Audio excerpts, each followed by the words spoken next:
Bienvenue sur Africa 24 dans cette nouvelle édition du Non-Stop Info. Voici les titres de l'actualité.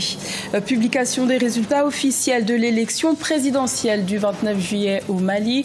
La Cour constitutionnelle rejette les recours de l'opposition et confirme le second tour entre le président sortant Ibrahim Boubacar Keïta et le chef de file de l'opposition Soumaïla Cissé.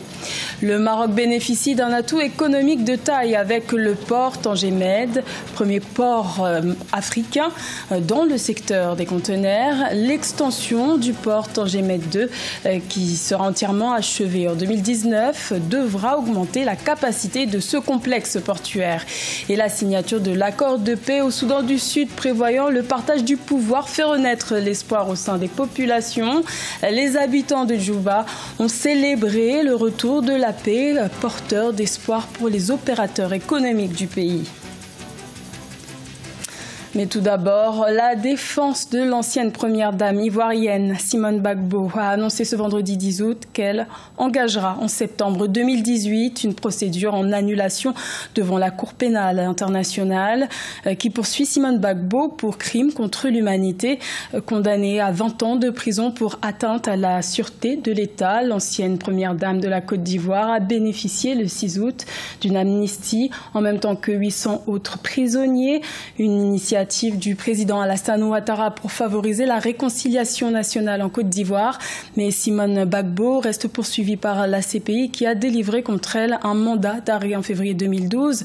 Rappelons que son mari, l'ancien président Laurent Gbagbo, et l'ancien ministre ivoirien de la Jeunesse Charles Blé Goudé sont jugés depuis janvier 2016 par la Cour pénale internationale pour crimes contre l'humanité. Au Mali, la Cour constitutionnelle a publié le 8 août les résultats officiels du premier tour de l'élection présidentielle du 29 juillet. Elle confirme le second tour qui opposera le président sortant Ibrahim Boubacar Keïta au chef de file de l'opposition Soumaïla Cissé. La Cour a par ailleurs rejeté les recours déposés par l'opposition. Reportage de notre correspondant Mokhtar Bari. Après la proclamation des résultats de l'élection présidentielle du 29 juillet, ce jeudi 2 août, plusieurs candidats ont déposé des requêtes auprès de la Cour constitutionnelle. Entre autres requêtes, l'annulation des voix de certains bureaux de vote, la récusation de la Cour elle-même ou la restitution de voix.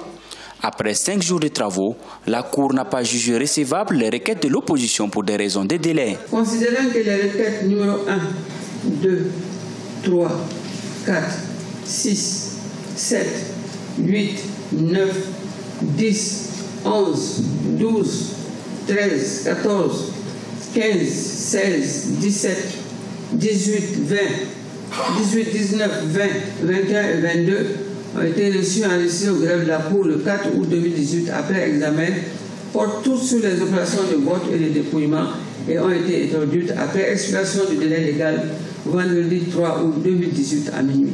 Les résultats définitifs connaissent un léger changement sans conséquence.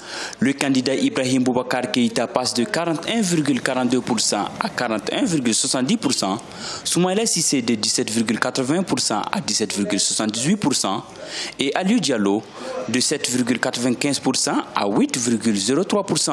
Article 4 dit que les deux candidats qui ont recueilli le plus grand nombre de suffrages au premier tour seront Ibrahim Boubacar Keïta et Soumaïla Cissé. Article 5 dit que seuls les candidats Ibrahim Boubacar Keïta et Soumaïla Cissé peuvent se présenter au deuxième tour de l'élection du président de la République le 12 août 2018. Si le camp du président sortant affiche sa satisfaction, ce n'est pas le cas de l'opposition qui dit ne pas être surpris d'une telle décision.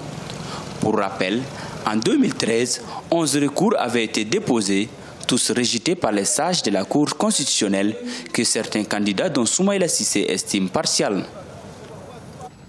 Le Mali, où les experts de l'ONU recommandent de nouvelles sanctions à l'encontre de responsables qui seraient à l'origine des blocages du processus de paix.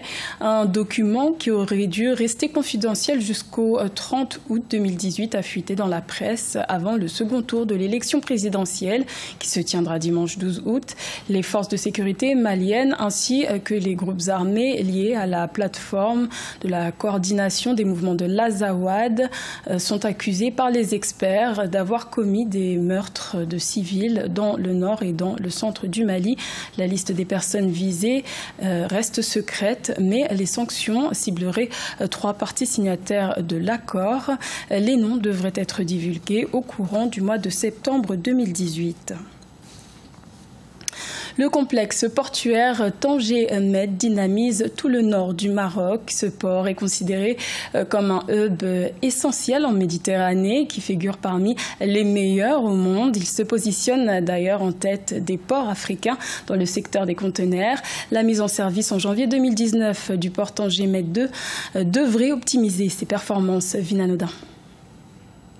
Le Maroc réalise une percée économique en Afrique, une percée qui s'inscrit dans la durée, en grande partie grâce à son port, Tanger Med, premier port à conteneurs d'Afrique, 45e port mondial, nombre record de passagers dont plus de 33 000 arrivés en juillet 2018.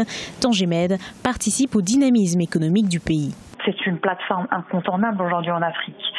Le Maroc, à travers Tanger Med, a pu, au niveau de l'activité des conteneurs, en tout cas, avoir une certaine crédibilité, une certaine visibilité et un certain sérieux.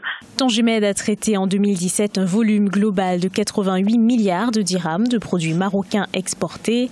La Port Authority prévoit l'ouverture prochaine du port Tanger Med 2 en janvier 2019 avec l'aménagement de 1600 mètres de quai. Cette perspective permettra de placer Tanger Med au rang des 20 premiers ports à conteneurs à l'échelle internationale.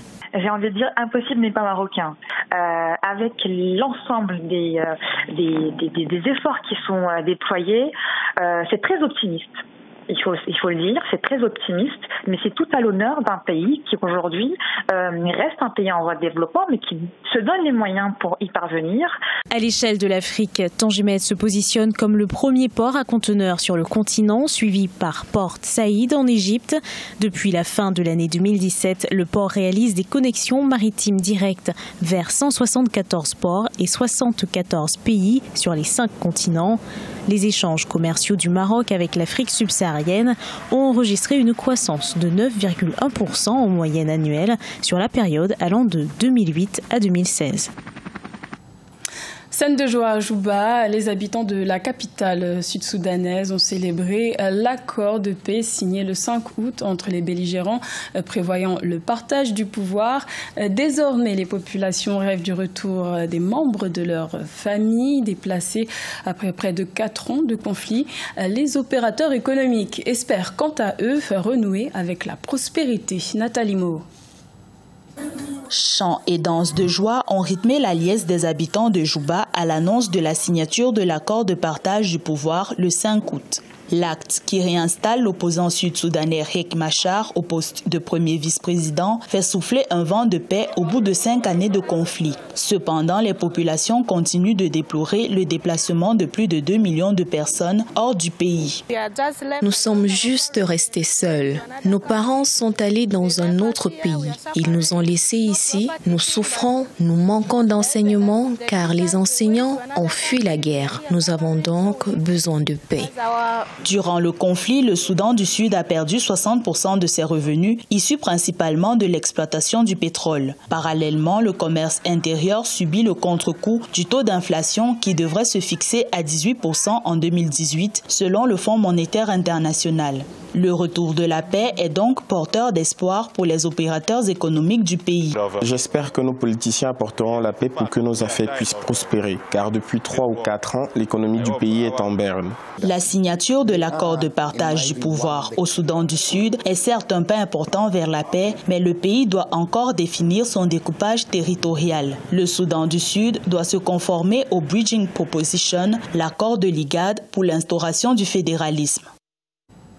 En République du Congo, la 10e édition du programme de santé communautaire a pris fin le 8 août à Kinkala, préfecture du département du Poul. Pendant 2 mois, des personnes malades venant des différentes localités du département du Poul ont pu bénéficier de soins gratuits, une initiative qui accompagne la politique sanitaire du gouvernement congolais. Reportage de notre correspondant Deva Panzou.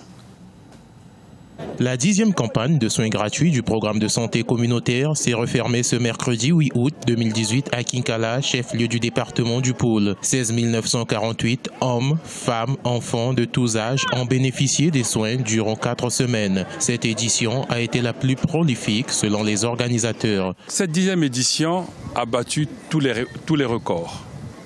Très satisfait parce que c'est au-delà de nos espérances. Dans les 9 départements que nous avons parcourus, la moyenne se situait aux alentours de 8 à 9 000 avec un écart type de plus ou moins 2 000. Les services de médecine générale avec 4 360 cas, de pédiatrie avec 4 088 cas et d'ophtalmologie avec 3 037 cas ont été les plus consultés par les patients durant les 4 semaines du programme. Par ailleurs, plus de 1700 interventions chirurgicales, dont 320 opérations de la cataracte, ont été réalisées. Les patients qui n'ont pas pu être consultés durant la campagne ont reçu des moustiquaires imprégnés et des vermifuges. Il y a 4 ans, les médecins ont diagnostiqué une hernie à mon fils. À cette époque, les médecins pensaient qu'il était dangereux d'opérer un bébé. Compte tenu des difficultés financières, je ne pouvais supporter les dépenses liées à une telle opération. C'est la raison pour laquelle j'ai préféré venir ici où on soigne gratuitement et mon fils a été opéré. Merci à l'initiateur de ce projet. Notons que les opérations chirurgicales ont été arrêtées 10 jours avant la fermeture du programme afin de permettre aux médecins d'effectuer un suivi post-opératoire. Après le département du Pôle, la caravane du programme de santé communautaire se déploiera pour sa 11e édition à Pointe-Noire. Ce journal a été réalisé par l'ensemble de la rédaction. Merci de votre fidélité. L'information continue sur Africa 24.